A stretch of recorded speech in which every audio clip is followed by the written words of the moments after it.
اعوذ باللہ من الشیطان الرجیم بسم اللہ الرحمن الرحیم السلام علیکم ورحمۃ اللہ وبرکاتہ۔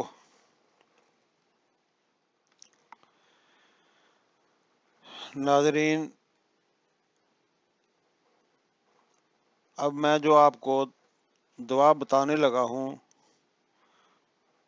وہ گناہوں سے چھٹکارے کی دعا ہے، اور یہ سورۃ نام کی آیت نمبر 120 ہے۔ دعا یہ ہے: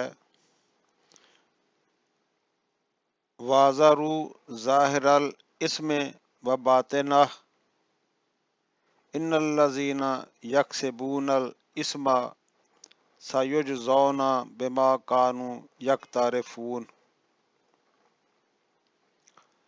جس کا ترجمہ یہ ہے: اور تم ظاہری اور باطنی دونوں قسم کے گناہ چھوڑ دو۔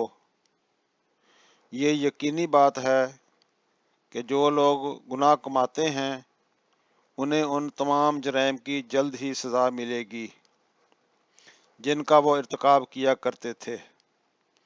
استغفر اللہ۔ وما علینا الا البلاغ المبین۔